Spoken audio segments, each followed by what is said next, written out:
All right, some more of this weekend update on the Cobbosseecontee branch. I want to show everybody my Fu Manchu. One of those things you do when you are out in public is you can do kind of crazy things like grow beards and weird mustaches.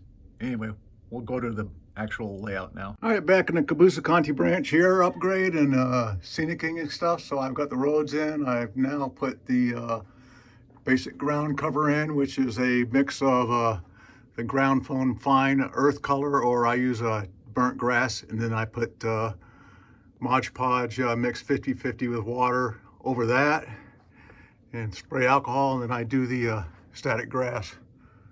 So I've gone around and done that. I've got the first building or house that goes up on Cobbosseecontee branch. There's another one that goes right next to it. I've got built upstairs. The next one is T.W. Dick's office building, which is going to be scratch built. And then the main building there.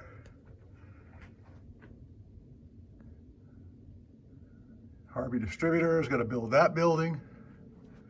Obviously the paper mill over here. And then we got Wilbur Lumber, which is a hardware store.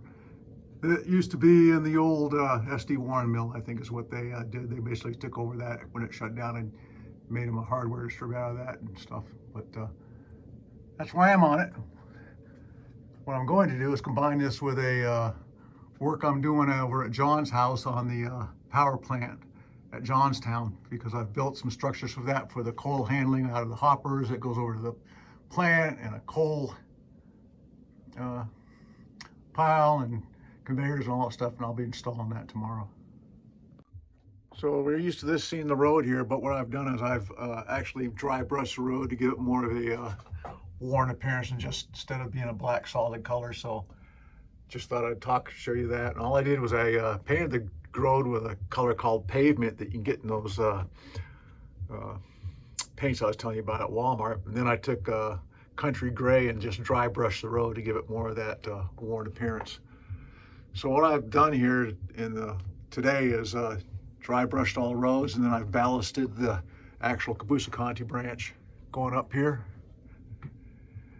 And then I have two of the houses that go in here right now. These are, one on the right was given to me by Matt Thompson. He was doing a redesign of this layout to give him more switching and kind of make it of a switching layout. And then the one on the left is a Walther's kit. But the next building I'm getting ready to scratch build, and I've started pulling all the pieces off, is this T.W. Dick office, which is a 3-story amalgamation of concrete, brick, and looks like steel siding that they put together. But anyway, that'll be my next project, scratch build that. There'll be a metal shed right there, and then the actual fabrication building right there.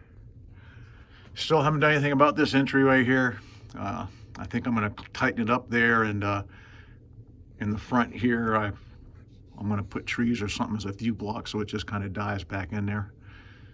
The other thing I got to do is I got to figure out what I'm going to do about the embankment here, because it's vertical and it had cribbing on it.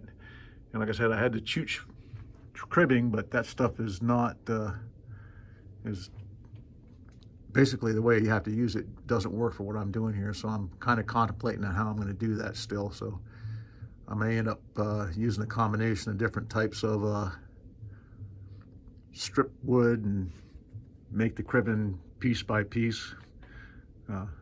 Might take me a little while, but anyway, I'll probably end up doing that. That's the plan in my head right now. And just to show up there, I've kind of put all the static grass in and started weathering those roads down there and ballasted the track all the way up to the different buildings that's going in. Anyway, that's the weekend for this weekend. I think I'm going to take this and the last couple of other ones and kind of put them together. I guess there's another important safety tip. When you're building a double-deck layout, do the top scenery first. And as I'm getting more scenery done, I'm having less and less workspace. And what I have a tendency to do is over here, I've kind of messed up the scenery here while I was doing the upper level. And I'm going to have to go back and clean all it up and make it look better.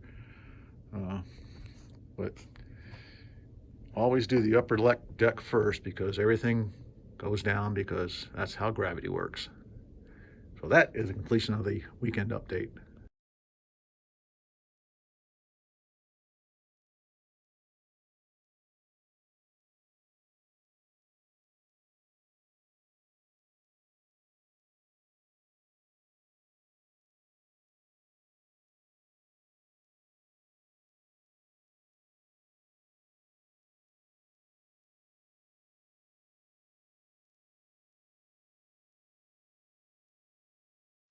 So here's the power plant in this position. It's going to be on the John's layout here. And so you see the finished smokestacks, you see the station itself. And what's going to happen is going behind it, we'll have a backdrop that kind of goes along this edge of the layout here, which will hide that track that runs around behind here to another part of the layout. And it'll run all the way across along here so that the building kind of blends in against a ridge line. And these tracks right in front will be full of coal hoppers that supply power to the coal for the power plant.